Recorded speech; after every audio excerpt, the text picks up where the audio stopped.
Velkommen til Bogens Sandhed. Med os i studiet i dag har vi en meget interessant bog, som har vundet adskillige priser. Og det følger selvfølgelig også en interessant forfatter. Et bjerg på 3500 meter blev opført på Avedøreholm. Det har en omkreds på 55 km og et samlet overfladeareal på størrelse med Bornholm. Bjerget hedder Mount København. Med sådan ord debuterede Kasper Colling Nielsen i 2010 med hans novellesamling Mount København, og derfra har han så vundet den danske debutantspris. Det ses, at Nielsen bestemt ikke tøver med at tage provokerende emner op til debat, som det også gør i hans bog Borgerkrigen i Danmark 2018-24. Den absurde skrivestil og atmosfæren afspejler i hans værker viser, hvordan han tager fat i kontroversielle emner som social lavdeling, magthavernes hykleri og kapitalismens bagsider. Og så Kortermans person kan tydeligt ses i vinkel til det danske samfund i det 21. århundrede igennem hans nytårstale fra den 1. januar 2015. I 2000 år har Europa været verdens centrum. Vi koloniserede hele verden og bragte verdens rigdomme hjem til Europa. Vi var nok kapitalister, men på en human måde. Men det er ved at ændre sig. Det forhold, at vi i Europa for første gang i 2000 år ikke længere er de klogeste, de rigeste og mest avancerede. Se på de bedste universiteter i verden. De er fyldt op med forskere fra Kina og Indien, som er langt dygtigere end os. Nu skal vi lære af Asien. Så den bedste mulighed i fremtiden kører rige kinesere, indere, anden en venlig nordmand rundt i vores smukke og imponerende storbyer og vise dem vores forfaldne kirker, der ligger som monumenter over en civilisation, der efter 2000 år nåede sin grænse. Med sådan ord tror Kasper Colling Nielsen vores fremtid. I stedet for en direkte trussel, som ses i talen, formår Colling at flette samfundssatiriske, tragikomiske og bizarre elementer ind i Mount København, med henblik på de tidligere nævnte kontroversielle emner. I Mount København bliver virkeligheden netop forskruet, og Colling skildrer en ny virkelighed, vi kender delvis fra nyrealismen og så også fra modernismen. Titlen kommer fra novellesamlingens fælleselement. Et menneskeskabt bjerg, som står højt og centralt i København. Hver novelle i samlingen foregår omkring dette bjerg. Bjerget har altid en betydning for novellens historie. Men så inden vi tager hul på bogen, skal jeg lige hurtigt præsentere vores gæst, vi har med os i dag.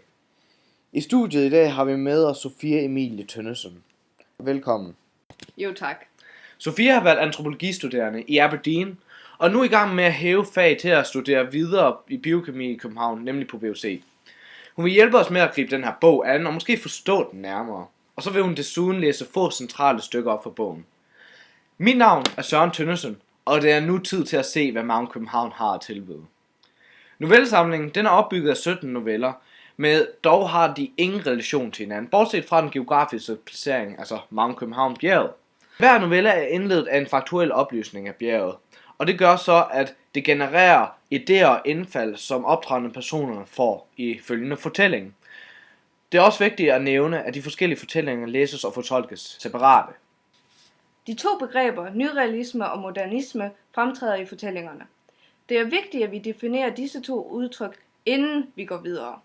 Nyrealismen lægger vægt på at fremstille hverdagen og dens virkelighed konkret, nemlig realistisk. Modernisme betegner retninger engageret i det moderne industrialisering og kapitalismens økonomi. Ja, det må vel hænge sammen med, hvordan Colling han tager fat i kapitalismens bagsider og magthavernes hykleri, som vi nævnte tidligere. Netop! Colling præsenterer også atmosfæren og Mount København som kulisse for kapitalismen. Det ses i hans beskrivelse af bjergets værdi. Vi ser på side 10 i bogen. Bjerget kostede ca. 600 milliarder kroner at opføre. Og med bjergets konsekvenser kan læseren undre sig over, hvorvidt bjerget har været god nok indtægt. Det ses på side 9. Selvom et særligt rangerkorps foretog hyppige forebyggende sprængninger, skete der fra tid til en anden, at de enorme snemængder væltede ned som laviner om de omkringliggende kommuner. Så bjerget det er faktisk symbol på kapitalismen og dens bagsider. Korrekt. Den symbolik kan også ses på selve konstruktionen.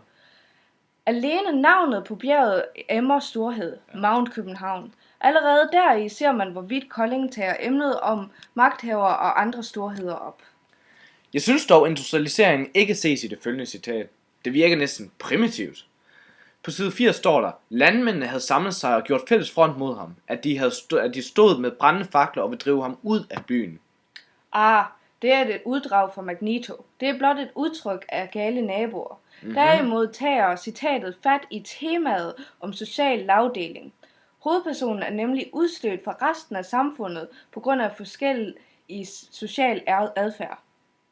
Sofia, lad os lige spole tilbage til nyrealismen og modernismen i Magen København. Som sagt, du nævner modernistiske træk med hensyn til industrialiseringen og kapitalismens økonomi. Hvori ser du nyrealismen? Det er netop det. De enkelte historier er jo opdigtet, men ofte i et realistisk perspektiv.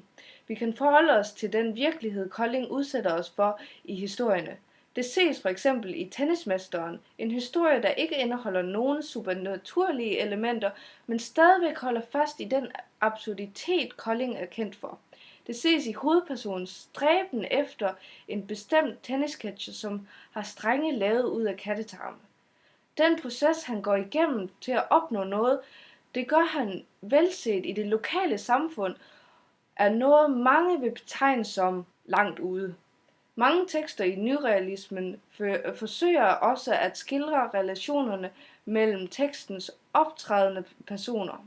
I Tennismesteren får vi godt indsigt i Stigs personlighed og relation i det lokale samfund og stiller ham op mod hans konkurrent Axel. Men da teksterne er så korte, får læseren ikke nok stof til at forstå relationerne fuldt ud. Aha, men hvad så med novellen Magneto? Her bliver nyrealismen udfordret med fantastisk modernisme.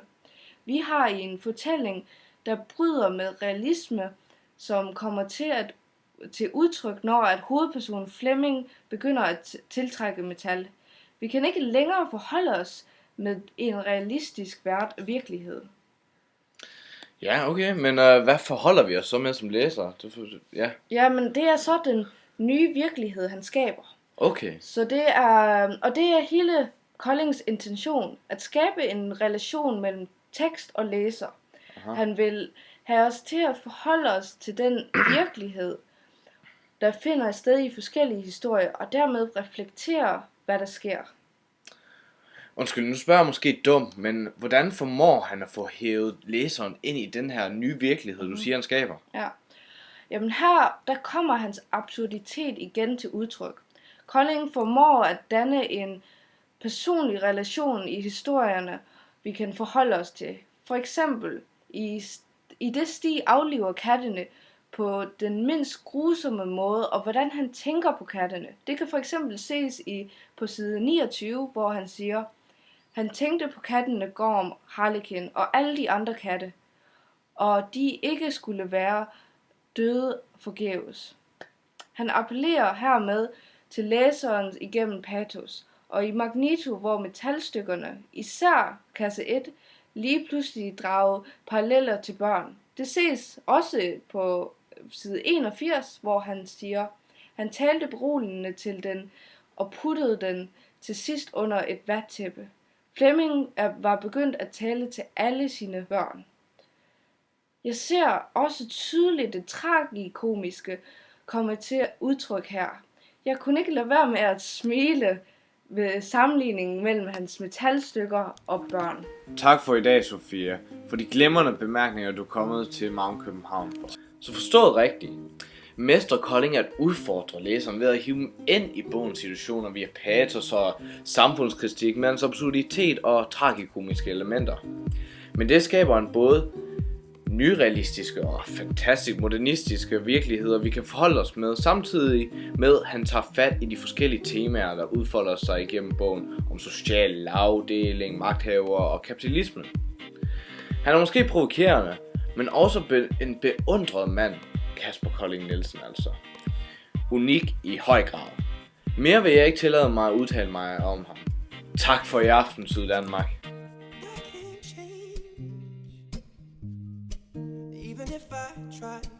Even if I wanted to, and I can't change. Even if I tried.